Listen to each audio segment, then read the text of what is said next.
All right, thank you and good morning to our second session in our reflective series. And today you're out for a great treat.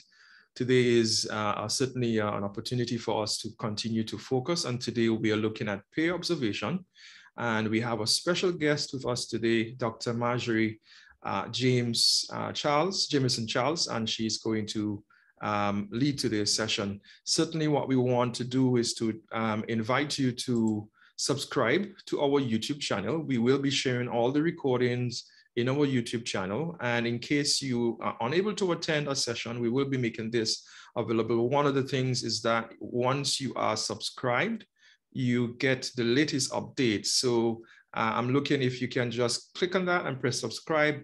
We will be happy to be, you will be happy to support us in that way. So if you can do that now, that would be great. Just take a pause, follow that link in the chat, and you can subscribe, press that subscribe button, and certainly do that. I'll just put in a pitch here for our series. The reflective series is in a very meaningful way, trying to be intentional about reflection as a means of us improving our practice, as of us really taking a step back, reconnaissance, looking at what we're doing and being critical about it at the same time, looking at how we can improve. And the session focuses on, yesterday we started it off with the whole focus on action research and a reflection being a central part of that. Today we are going to continue because we value the whole idea of peer observation and how we can have the support of your peers, your critical friends, as we would say, in enabling your advancement, your professional advancement through the eyes of another person. And so certainly that is it. In the room today, I want to just say welcome to everyone. And I want to just introduce you to my colleagues from the Center of Teaching and Excellence. We have Dr. Justin Zephyrin, who is our faculty development specialist. We have Mr. Javed Muhammad, who is our e-learning support specialist. We have Mr. Randy Doku, who is our support person in everything that we're doing. Randy is our support. We have Mr. Mark Garcia, who, and by the way, Mark Garcia, our research technician, who will be presenting on tomorrow's session, analyzing student evaluation results. We can certainly see that there. And we invite you tomorrow to this afternoon. Yes, this afternoon. Thank you for that. And Dr. Zephyrin, thank you for that reminder. So this afternoon, so do remember we are inviting you to do that. If you can't attend, we invite you to just send the link to someone else and invite them to attend and so forth. Today's presenter is Dr.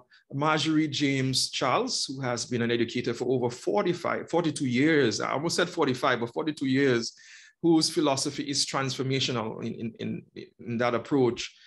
She's a holder of a Bachelor of Science in Psychology from the University of the West Indies, a Master's of Education in Education for Employment at University of Sheffield, UK, and a PhD in Education in Learning and Instruction in Higher Education, University of Otago, New Zealand. She's a certified hospitality department trainer from the Education International American Hotel Lodging. She lectures in the University of West Indies, St. Augustine campus, and we're really privileged to have her, the School of Education, in the fundamental areas of educational research, educational psychology, cognition, learning, and health and family life education. She's a coordinator of the Master's Arts Program of Technical Vocational Education and Leadership, and her research interests include making the transitions, high-stake testing, youth development, teacher education, learning and instruction in higher education. Dr. Jameson has many publications that addresses various pertinent issues, including tourism education from the relationship of management perspective,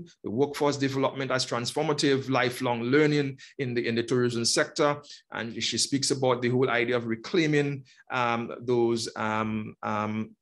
those voices, youth mobilization or mobilizing youth to vote, an examination of the Vote Like a Boss initiative in Guyana, exploring the 11+ examination in St. Lucia, where she is from. Her research interest, teacher education, as we mentioned, and focusing on all those things on high stakes testing and so forth. So today she's going to focus on peer observation as an important part of our practice. Ideally, obviously, we want to know a little bit more about what is this thing about peer observation? Why should we do it? And so today we are very privileged. So please join me in extending a round of applause in the room. I know you can use the icon, the reactions in the Zoom, and give Dr. Madgerie Jameson-Charles our undivided attention. And please feel free to put the questions in the chat as you're going along. So thank you, Dr. Charles, Jameson-Charles. You're seeing, you are now, you can now share your screen. So certainly welcome. Thank you very much for your warm welcome. I'm truly humbled that to be part of the team to speak on reflective practice and peer observation. I as indicated earlier on, my name is Madgerie Jameson-Charles. I'm St. Lucian. I work at the School of Education. I have been an educator for a number of years, and my first experience of peer observation was when I was about 18 years as a teacher. I went to Teachers College in St. Lucia, and then we had some micro teaching, and I was really scared. I had butterflies, I was jittery, and all kinds of things. So it's going back way back in 1982 when I first experienced peer observation. So today, and now I do peer observation. I teach my DPED students how to do peer observation. And I am very, very happy to be here to speak to you about the benefits of peer observation. I don't know what's happening with my mouth. The benefits of peer observation, the tools that we could use, and how you could promote peer observation in your department. So I want to start by us talking about reflective practice and how do you engage in reflective practice. So I want to have a little discussion first, if you want to put it in the chat or if you want to speak to it. What do you understand by reflective practice? I think Dr. Diane and Kusi, Turab and Kusi must have spoken about reflective practice yesterday. For those of you who were not there yesterday, perhaps if you were here there yesterday, you should be able to tell me, what do you understand by that term? Anyone?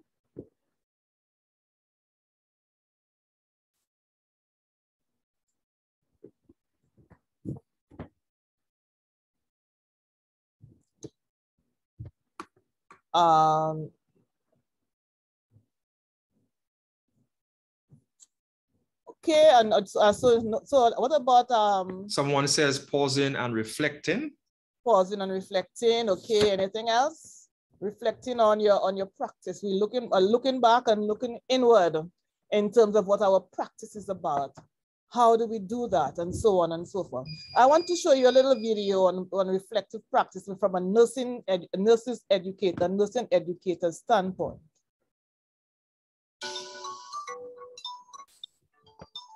Can you hear the video? Self-reflection. Yes, we can. Reflecting, discussing with my colleagues and peers. That's the way I'll learn and develop. Having those conversations, being really open and honest, know what things went well, but also what would we have done differently. Everybody reflects differently, but I reflect inwardly and sort of think, how might I have done that better? Did I approach that in the right way? Can I go and gain some more knowledge, or should I go and communicate with this person? Do I need help from another professional? Encourage others to work with you. You have to be very aware of your professional boundaries, so to reflect on that as well. I think a common one would maybe be supporting a student on placement. So maybe there's been an area that they've not fully understood. Maybe you felt as if you weren't explaining it as clearly as maybe you could. So a good time to reflect is to think, are there other ways in which we can learn about this topic, or I can teach this topic so it's a little bit more accessible? It's great at that point just to jot a few things down. There are quite a few reflective tools. So as you're kind of going home on the bus, for instance, you can then start tapping in a few bits and pieces as well. Or I use the notes on my phone a lot as well. I try to keep a journal, a working journal, write at least once a day. I'll try and pick a patient and talk about the type of care that I've given them, look at my plan that I made for them, try and question it and see if there's other ways I could have done it. CPD Now, which is the Society of Radiographers tool for CPD, recording and reflection. After something's happened, I'll jot down a few details, go back to it, look at my learning objectives, HCP objectives. These are all kind of laid out on the platform. Sometimes something that didn't seem, like greatest CPD achievement, maybe just a new thing that I saw at work or a presentation that I went to. When I actually take the time to look back on it and reflect on it, you can see how it plays into the standards that you're looking to achieve.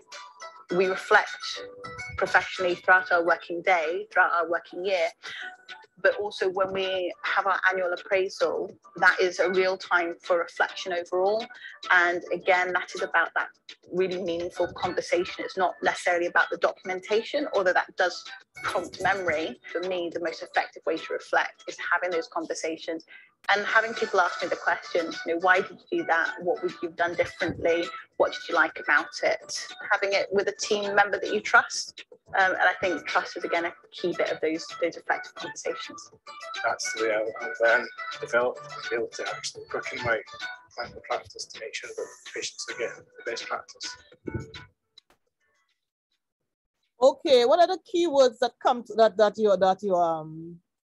comes to mind here? Or listening to the video. Anything? Any keywords that come to mind? What really hits you there in terms of the video? What did you see? I'm not able to see the chat, so somebody will have to tell me what's said in the chat. Okay.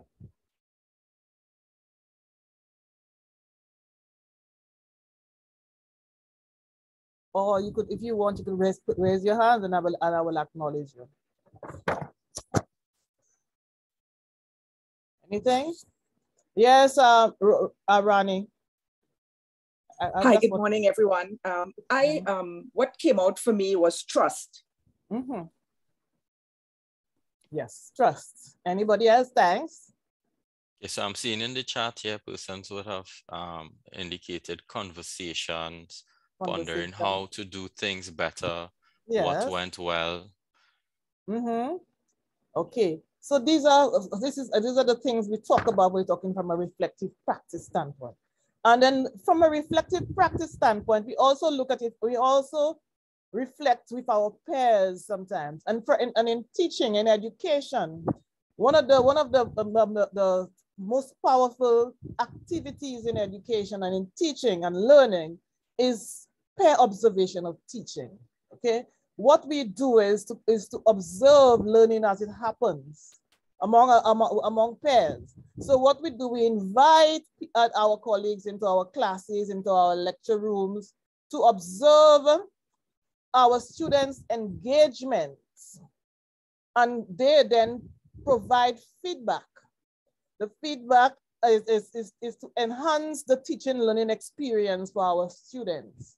Okay, because what I always say to my students at School of Education, especially the deep end, when we say, I say to them, you teach students, not subjects. So when we're speaking from a peer observation of teaching, we look at fundamentally student engagement. Okay, so it is a two-way process. So it benefits the observer and the teacher being observed, with the goal of improving the teaching and learning experience, the teaching and learning environment. Okay, so I got this little quote. Peer observation has been demonstrated to be, as I said, very effective. It enhanced teaching learning, and we are also able to speak to our peers. And as when somebody spoke about trust. Trust is fundamental in that. So this is important. So why do we conduct peer observation? Okay, one of the things is that it facilitates the provision of high quality teaching and learning experiences in departments. So one of the things is that sometimes we as a green teacher, we come in, we are baptized by baptism by fire. And if you are a green lecturer or a green teacher, and you sometimes you teach the way you're taught, And sometimes you think the students understand what you're teaching, or you may not be able to transfer your knowledge effectively. And you in there and you have not reflected on your practice, or there is no one to observe your practice. Then maybe you may be doing the same thing over and over again, and you hope and you wonder why am my students not getting it? Okay, so the importance of quality teaching come to the fore there that are also, and it also allows us to reflect on the effectiveness of our teaching, and also to identify the developmental needs that we have. And it is important to understand to do that, because many of us have been teaching for a long time, but I still get butterflies when I start to teach somebody for the first time. Like, you know, today I have butterflies. And then the reason for that is, you know, sometimes it's a new set of people I am going to be with. So you need to understand that there are things that we need to improve upon. Okay, and also we look at things like the dissemination of best practice. You'd see people who will say, okay, this person is a very good teacher. Let us see how we could emulate, or we could use some of what the person is doing from that standpoint. And then it also enhances the staff awareness of catering to the needs of the whole student. Okay, we are teaching the whole child. Okay. And we identify our weaknesses and see how best we could come to ensure that whatever weaknesses that we have are addressed. And we have a very good units at CETL who help us if helping us address our thing. There are benefits. The benefits are to the teacher being observed, to the observer, to the institution. So as a teacher who's being observed, so what it does, it works alongside other forms of professional development. Okay, so it gives you the opportunity to apply what you have learned from other forms of professional development, such as conferences, training courses, or even in your reading. And for example, after you have attended a training session or conference, that introduces you to peer observation, you might be looking at ways to do some peer observation in your department. Peer observation encourages honest conversation. Okay, so and remember somebody spoke about trust. And so it is essential that the observation is used to gather evidence and to encourage a constructive and supportive feedback conversation.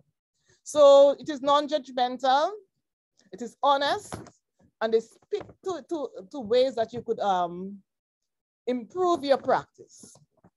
Peer observation provides a new way of approaching a problem. You know, sometimes we think that we are the best teachers and everything is all good. And then when our peers observe us, then you find that there are things that we need to do, or things we need to do to enhance our own teaching and learning. Okay? Peer observation for the person being observed boosts our confidence. It provides an opportunity to work with someone who understands the daily demands of the lecture room or the classroom or the lab.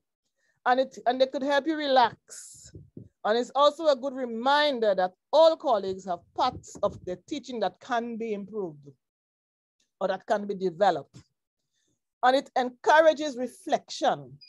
Being reflective, as we talk about, is very critical into the development of your teaching and learning. So we always have to reflect, okay, how it happened today, how it is, what did I do wrong? How could I do better? For the observer, because it helps you who's being observed, and it helps the observer. Okay, the observer develops what they call communication skills. It helps us develop our communication skills. So it gives you the opportunity to discuss the teaching and learning and how it could be improved. It also helps us to reflect on our own teaching.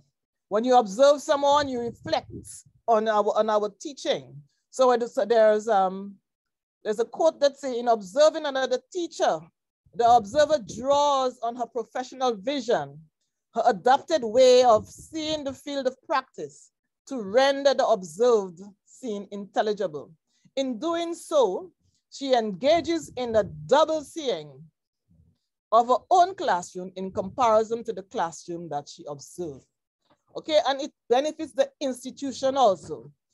The peer observation demonstrates a school commitment to professional development, and we know that UWI demonstrates that commitment to professional development. That is why we are here.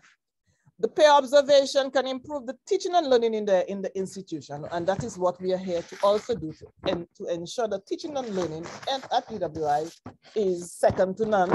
And we have this competitive advantage where the students will come here because they know that whatever is happening here is second to none, and then what is happening also is that they cater for the needs of the whole child, and we don't teach subjects, but we teach people, we teach students. Okay, it encourages open sharing of the school culture, and it teaches us the power to make changes in our teaching, changes in our pedagogical and andragogical process. So these are some of the benefits of peer observation.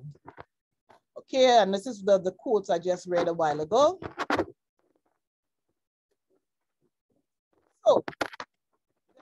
So there is always a research about peer observation. I'm going to just pause here for a little while. And if you look at the social cognitive theory, where we look at people learning from engaging in social interaction and observing others.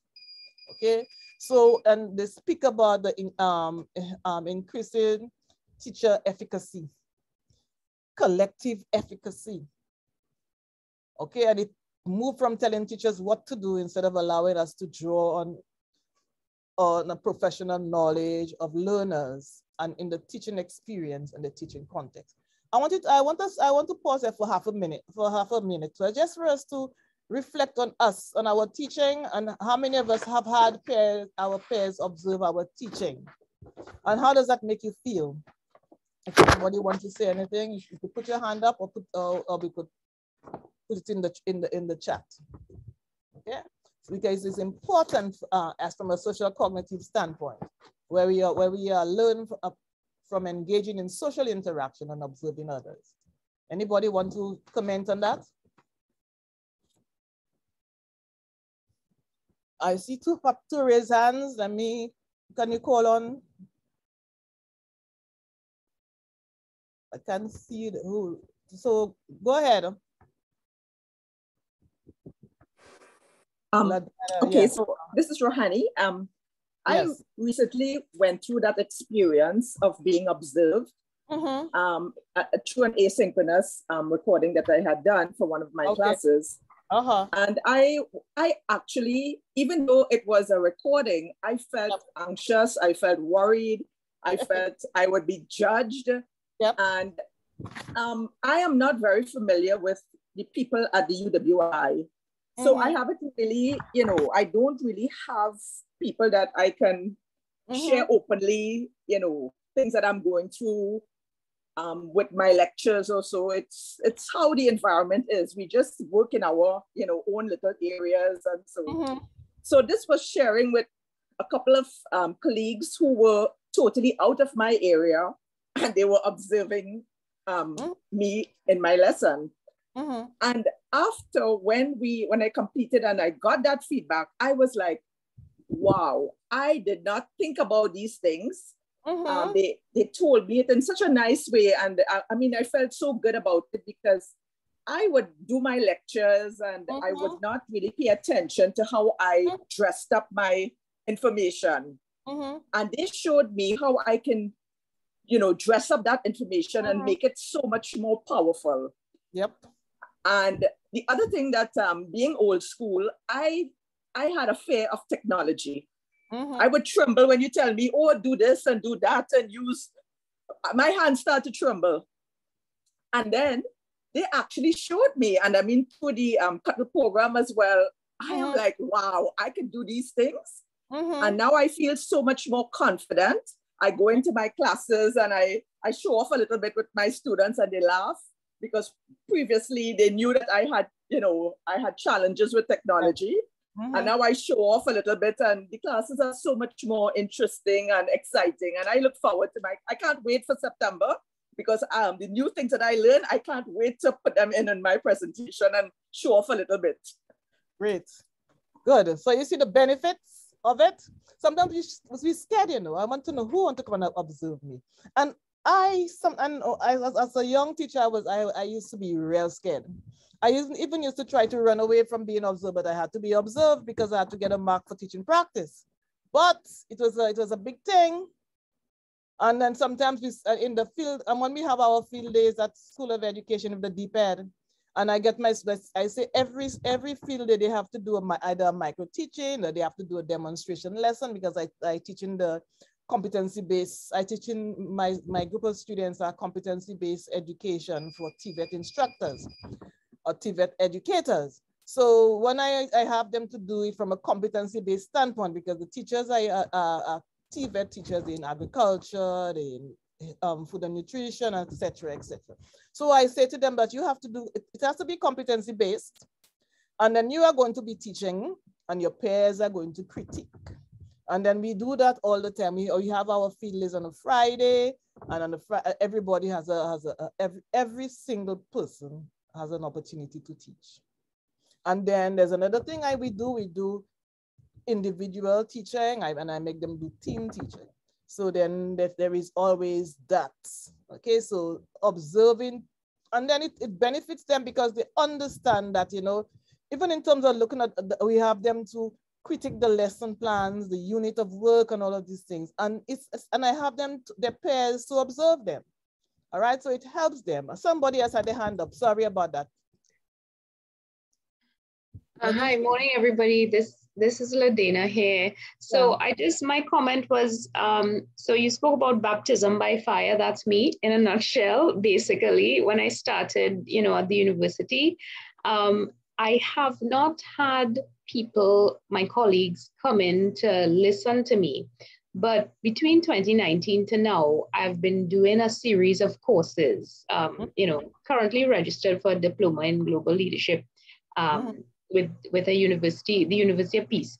But what I've found myself doing is, because I teach, I observe how others teach. And I try to, you know, so I'm observing from the perspective, I guess, of us as a student, not or a peer, I guess, but I try to, you know, take what I've gained from those different instructors or people that have been teaching, and I try to, you know, the things that work, so that make me feel good, that make me feel engaged, I try to apply them in the classroom, you know, when I'm, so, but as I said, I mean, this is very important, peer observation. So the next step, I guess, for me is inviting my peers to come in to see if what I think I'm doing, I'm actually achieving it, you know?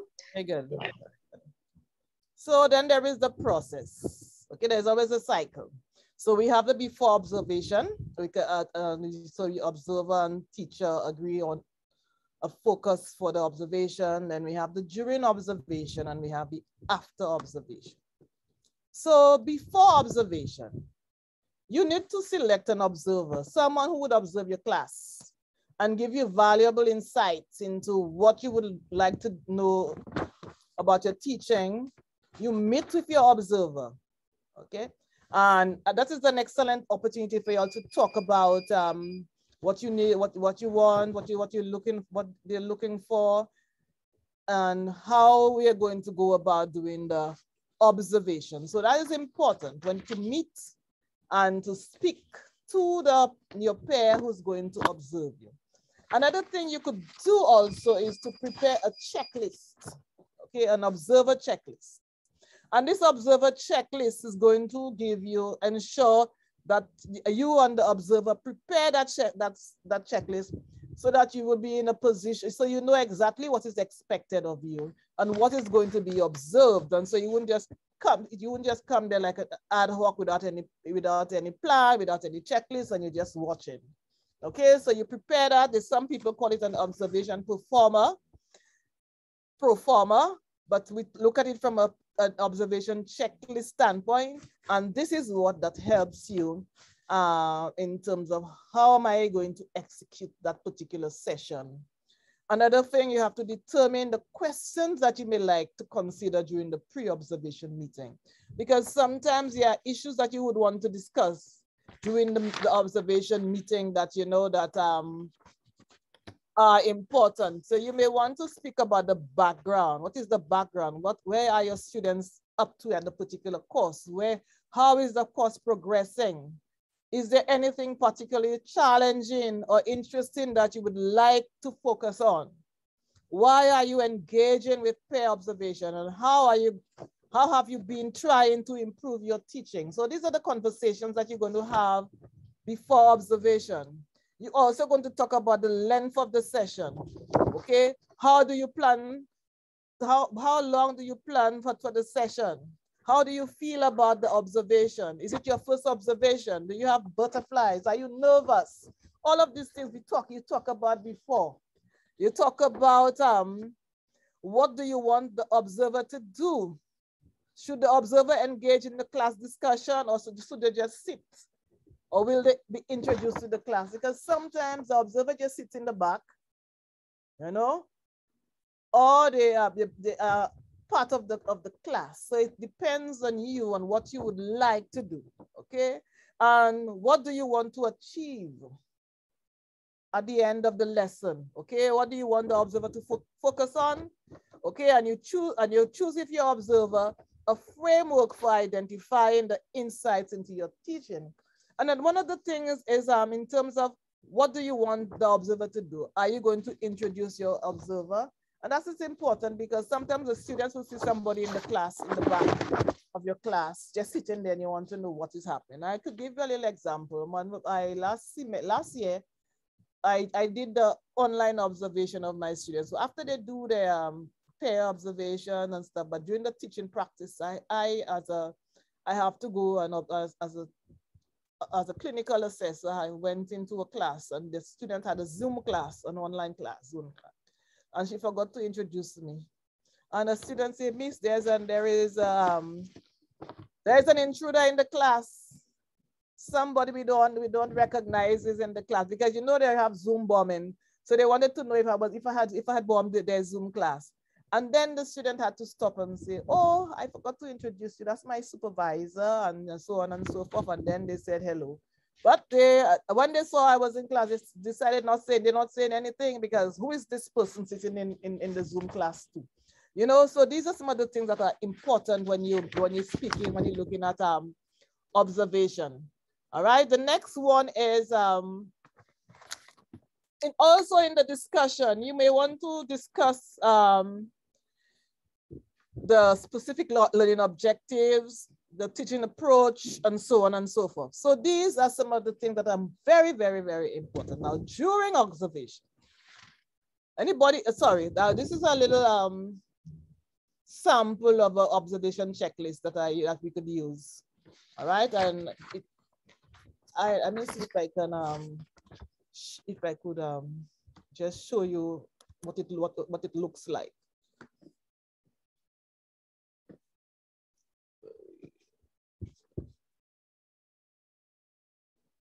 So this is what it looks like. It was adapted from the University of Queensland, Australia. So you have the teacher, the date and time, the course, the topic, activity type, the location of the observation, who the observer is, and how many students in the class.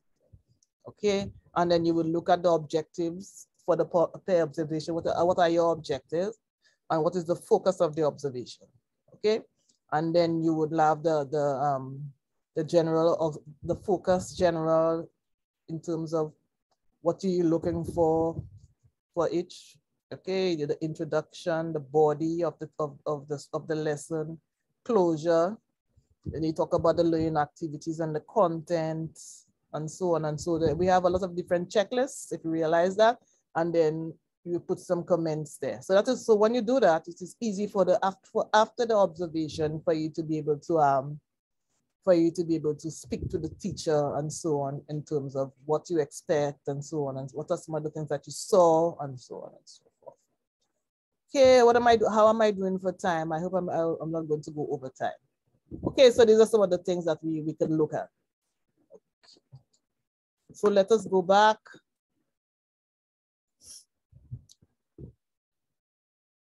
So during observation, there are a number of things that you that's the pre-observation meeting. I spoke about that already. And during observation, these are some of the things that you need to look at. The opening and the closing. These are important things. Right? But we call the opening the set induction for depend.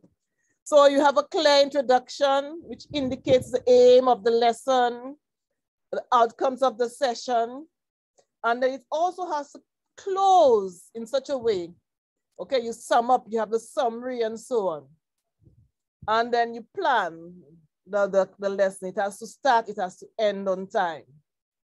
The method or approach to the lesson is also important. Okay. Somebody have their hand up? Somebody. No one has their hand up.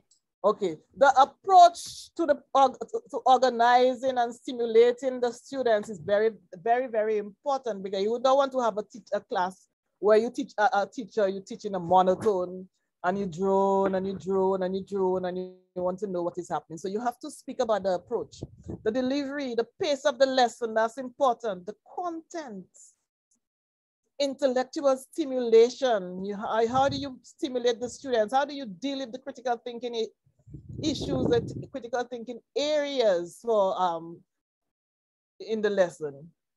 Student participation is important, very, very important. So these are some of the things that they would look at. How do students participate?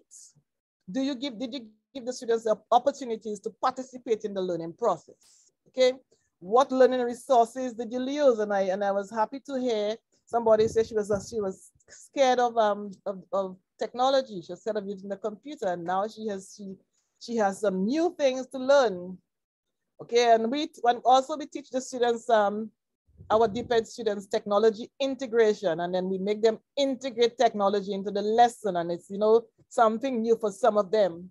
Okay, the learning resources appropriate, accommodation, the equipment, the overall style and the ambience of the classroom.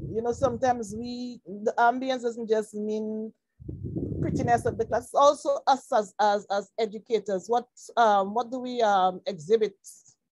Okay, how do we project ourselves as educators so that the students will be able to be able to engage with us, because there are some of us may not have that we're missing that, what they call that je ne sais quoi that we're supposed to have, where students are supposed to engage with us. And how do we deal with students who have special needs? What reasonable accommodations do we have for them? And all of these things are necessary in terms of when we're doing the observation. And then after the observation, then we have our little tete-a-tete, our little meeting, and we speak to each other, and we after the observation. So then so you have to speak. Then you reflect on the lesson. Okay, so then you prepare carefully for the discussion. So you allow the tutor to reflect on the lesson and say, hey, sorry, I have an error. How he or she felt. And you talk about what are some of the things? What are some of the things that we felt? How did I feel in the lesson? What are some of the emotions that came in? Okay, so you describe the class. What are some of the things? And then you as the peer observer, identify the positive aspects of the lesson. What is good about the lesson? I really like this, this was really, really interesting. I must try that in my class. You identify the gaps. So here are some of the things I would like you to work on. And you talk. And then you provide them with the opportunity to respond. Okay? And then you use the action plan and to follow up. Okay, I could observe another lesson of yours, maybe in the next 2 weeks and see if you have addressed the gaps. And these are some of the things, okay? So the reflection, the person who's being observed is what happened during the lesson? What was I thinking or feeling? What did I do well? How do I know my lesson was effective? What could I improve? How can I improve my lessons? And what should my next steps be? So you who have been observed, you ask yourself these questions. And sometimes after I had observed my students, I ask them that. Tell me what happened during the lesson. How did you feel? What did you think that you did very, very well? Was the lesson effective? Do you think your lesson was effective? What made the lesson effective? Tell me what you think that happened in the lesson that made it very effective. Okay, and I said to her, now let us think again about the lesson and tell me, how could you improve the lesson? How could you make that lesson better? Okay? And what should you improve in the lesson? So one of them would tell you, maybe I should, my set induction or my conclusion, or maybe the video was not working properly. I should have checked the video before. And what would you do next? So these are the questions that the person being observed could ask, could reflect on. The observer, like me, I would then ask myself, what did I see? Because peer observation is a two-way thing. I learn. You know how many things I learned from my students? I learned, what did I see? What did I hear? What are some of the questions that occurred to me about my observation? Okay, what evidence do I have? Because you need to have evidence, because when you're speaking to the students, you need to have this particular kind of evidence to speak to them. How does the evidence relate to the focus of the observation? Okay, so sometimes I would tell my students, okay, I am going to observe your set induction today. And everybody is going to observe your set induction, me and everybody else in the class. So the evidence must relate to the focus of the observation, and the observation today is a set induction. Or I would say to them, I want you to do a demonstration lesson for me. Okay, and we want to see everything that has to do with demonstration lessons. And then I say to everybody has the whole class, all the pairs, they have their checklist, and then they observe, they give feedback and so on. Okay, what did I learn from the observation? And there are learning moments for us. Okay, and I always say, what is my most important learning from that observation? Okay. And then I would say, based on the evidence that I have collected from that particular class and from the particular student, what constructive suggestion for changes can I make? Remember, constructive suggestion for changes. Okay, for feedback. Do not feel that you have to be an expert teacher for you to give feedback. We all have ways that we all have shortcomings in the teaching. So you have to remember you are working with your peers. It may be a good idea to give the teacher that you have observed a chance to comment about the lesson first. Okay? You give constructive feedback. Ensure that it is non-judgmental. So you focus on the teaching instead of the teacher or the person. And then we use open, probing questions. Tell me about your lesson. You know, how did you feel? Okay. And then we talk about students' engagement. Tell me about the students. How do you think? What do you think the students participated in the class? How did they participate? Were you happy with the participation? Do you think what you could you have done better or differently for you to engage the students more in the class? And then you would discuss solutions rather than the problems. How are we going to change this? How are we going to fix this? How are we going to address this? And then you plan for the next step. All right. And then you have to be open to the feedback. You as the person receiving the feedback, you have to be open to the feedback and not be unteachable, untrainable, and say, who thinks Andrea Perez, who she thinks she is? She wants to tell me what to do. Be open. Feel free to explain your approach. You make the notes in terms of the suggestions that are made for that are given. And you ask the observer, what did you learn from observing me?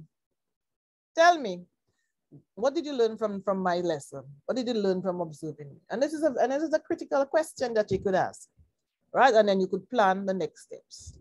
Okay, so I've come to the end, but I still need to, I wanted to ask for us to discuss one little last thing. That little quote here. Staff need to feel safe if they are to be honest about their teaching. And there needs to be a collegial spirit of mutual support among equals.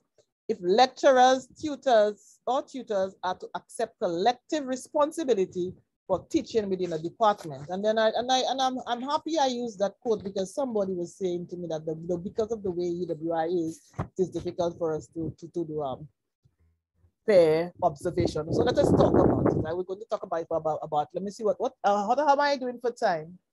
Okay, you have about 10 more minutes. We'll see 10 more minutes. Yeah. And I think this is that's a great way to dovetail into the whole idea of how it's done in the School of Education. Yes. So if you could tell us about that, I mean, and then I think there are other persons from other departments. I see engineering is there. And I know for a fact that some of the other colleagues here might be able to say, okay, yes, we can see how we can do that in our department. So yeah, at the School of Education, we have a very good rapport. And Justin, you should know that we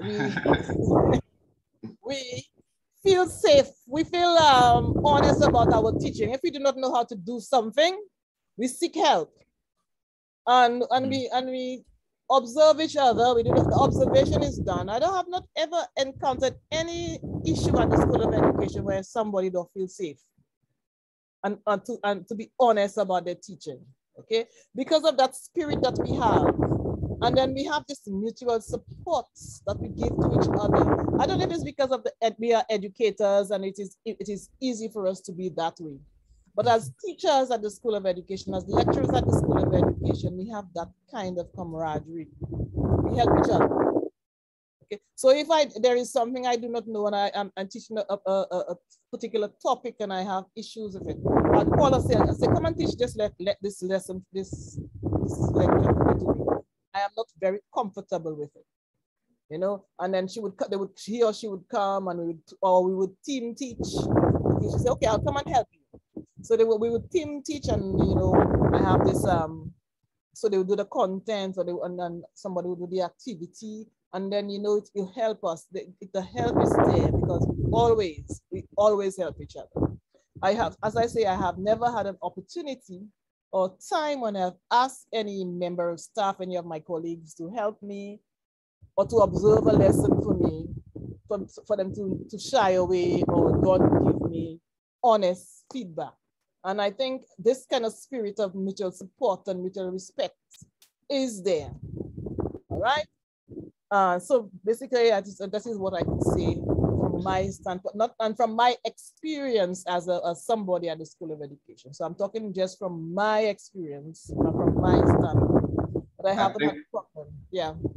I think just to add to that, I think, and you raise a very good point with regard to that mutual support and collegial spirit. Mm-hmm. I think added to that is that mutual level of respect, not just in terms of from the observee, if we call it that for now, but also from the observer. Yeah. The observer, I think it's important to note that the observer is respectful in giving feedback. So it's not belittling or you know, it doesn't make the observer, the feedback is given in such a way that the observee is not feeling belittled or demotivated.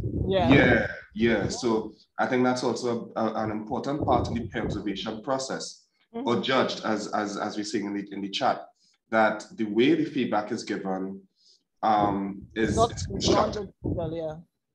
Yeah. And just to dovetail on that, that's why it's very good to start with a Socratic tone, because that helps us to really begin to contextualize. Because if you ask questions and they begin to answer, they address it very meaningfully. What do you think went well, and what would you do differently, and why would you do it differently? And then you can plug in that nicely, the ideas that you think that you could have done differently, or what you can strengthen, without saying, okay, you need to improve this. And yes, it's an improvement, but how you land it can be very meaningfully. How you land it is important, because especially, and I know some of us have very good rapport with our colleagues, but especially when we are doing it and you're not too sure, it's that language and how you do it is very, very important. For meaningful feedback. The meaningful feedback. It's very, very important. For meaningful feedback. I see we have a question in the chat. Are there ways in which the institutional framework foster collegial spirit? I think Kathy posted that one. Okay. Sometimes I think it starts with the department. Sometimes because we at the institution, I'm sure my colleagues would be able to say that, because we have a number of things that we do. But the collegial spirit usually starts within the department. You have to feel comfortable and feel welcomed and feel that it is what I call in youth development a safe space. Okay, so if you feel that this is a safe space for me to speak to my colleagues and to ask for help when I need that, okay, but it is something that we have to be radical. We have to change the culture. If it is not happening, we have to make it happen.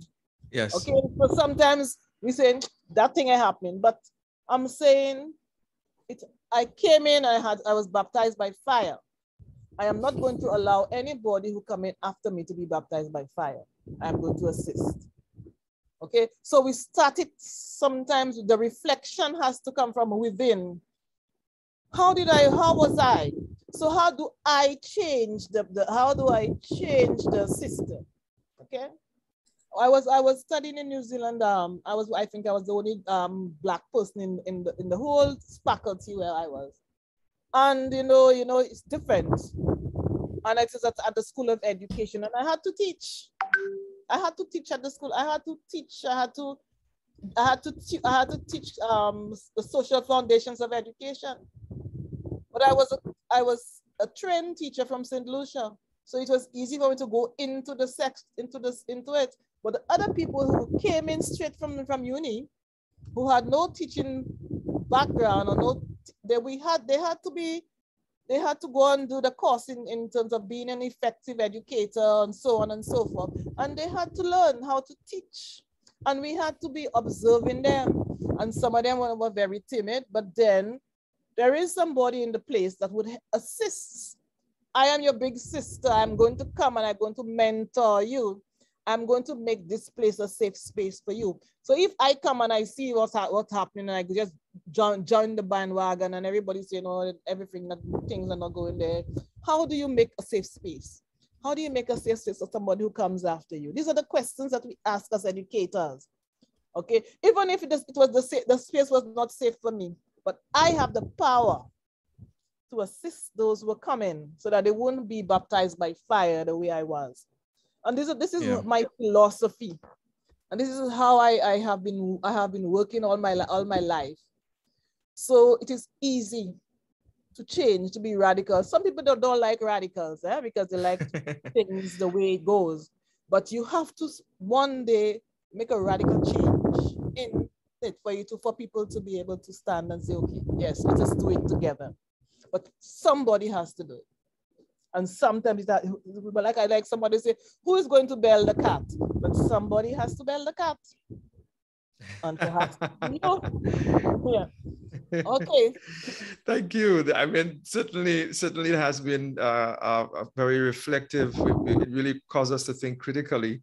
I like the idea about the transformative part, and someone has to do it. And I think that's why CETL has taken the sort of intentional approach in starting to discuss. And I like that quote. You can leave it on for a while. Okay, sorry, let me put it back on. You can put it back on for a while, because I think that quote really contextualized it for us in a very meaningful way, that we can see that staff needs to feel safe. And I think that's one of the key things here, is that the whole to be in a safe environment where you can we can value you know, that in a very nice way. All right. So I want to thank you for that. This is an excellent session, and so you could stop sharing your screen if you wish. And I would want to put in our reminder again. We have this afternoon analyzing student evaluation results, Qualtrics, and we know that this is one of the ways in which you can certainly be impactful in your reflection in terms of really using the data, using data-driven approaches, being informed by that to actually make the changes in your teaching to enhance the teaching whole process. I really want to thank Dr. Jameson-Charles for really landing a very nice session on peer observation. I think your very way you did it was transformative. And we are certainly thankful for the time that you have done. In the chat, if you can, I know some of our persons are saying thank you very much for a very informative session, and you know, we are certainly want you to share your key takeaway points in the chat. If you can do that now, that'd be great. Or if someone wants to hold the mic as well, we can share the mic to you. In fact, I'm thinking, you know, metaphorically, I can send the mic to one or two persons just to get a feel of how you felt the session went. I'm gonna take my mic and send it. I'm seeing someone wearing blue and yellow. So I'm gonna send the mic to that person, but we certainly see some feedback here. Key takeaways. Darren is saying peer observation is critical to professional development. It is certainly a form of professional development, not always valued in the higher, particularly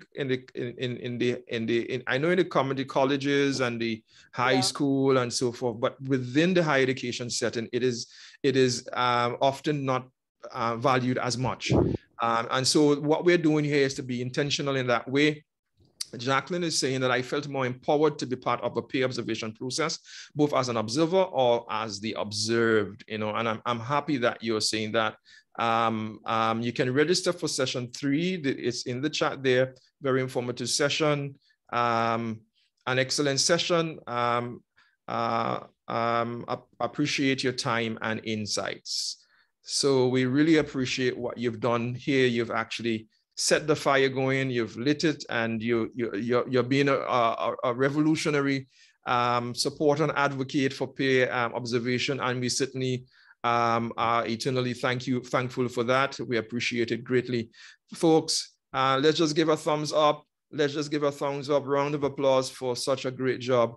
And we can stop the recording, and then certainly we can have additional questions if you wish. The evaluation of the session, remember that we're still doing that. And so we will put that in the chat. I want to thank, so we're going to put that in the chat. Please go ahead and add that response. That's a way in which we strengthen what we do, the service that we provide to you. So we are certainly inviting you to go ahead and complete